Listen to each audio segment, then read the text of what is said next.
the first thing that happened was the council wouldn't do anything with it because there had been no money paid over for it. In other words, they haven't received the $10,000+ they were required to process my plans. The money had been paid to Bella Vista, and Bella Vista had paid the money on. But the council still ended up stonewalling my plan applications. But it kind of spoke to the attitude of the council at the time, 2015, towards Bella Vista homes. This toxicity towards Bella Vista has not been going on in the last 2 years. It's been going on for 3 or 4. And as a result, I got caught up in the backwash, if you like.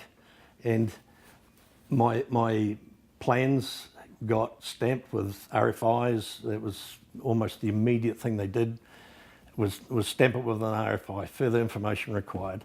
I made email appeals to Rebecca Perrott, who was in charge of the building plans and building inspection department. I appealed to her via email requesting that my plans be given some consideration because of the ongoing and increasing costs for me. Needless to say, she insisted on having a telephone conversation, which on reflection wasn't the best thing for me. I should have insisted that it be done on paper. The upshot of it was that she basically blew smoke up my butt and told me all about the council's problems, how they were understaffed, they couldn't process the plans quick enough and all this sort of thing. And I think it was to my own detriment because I had been advised by other people, don't rock the boat. Leave the council alone because the more you rock the boat, the more you are likely to be put on the back burner. And I firmly believe that that's what happened. In the course of my business, I do a lot of work for new home building companies. I won't mention any names, but I have 7 or 8 of them on my books at the time. And I asked the directors or owners of those businesses, how do you get on with the council with regards to getting your plans through? Well, their eyes went up. The attitude was, those guys, and none of them at that time, and they're probably exactly the same now, they were all too scared to rock the boat because all it meant was that any plans that they had submitted went on the back burner. This was the attitude, pushing to the back burner. Subsequently, after my plans actually finally came back and work was underway, I found out, and I can't remember how, that my plans had actually gone to Porirua for processing.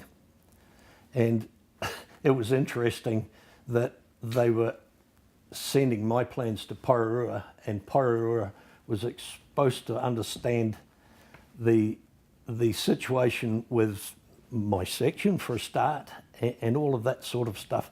So I guess there were numerous phone calls backwards and forwards with regards to processing my plans. And I believe that was, as a consequence, that was part of the reason why my plans were delayed, because they were subcontracted out.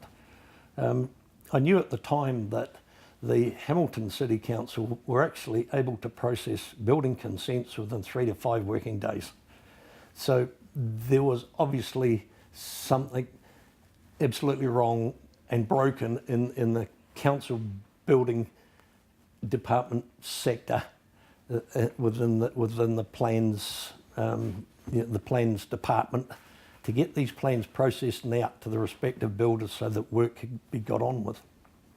So okay, the job got going, the floor slab went down, and eventually, and I had a great build with Bella Vista.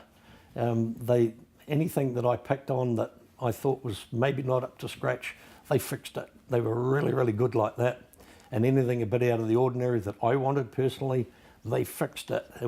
They were good to work with.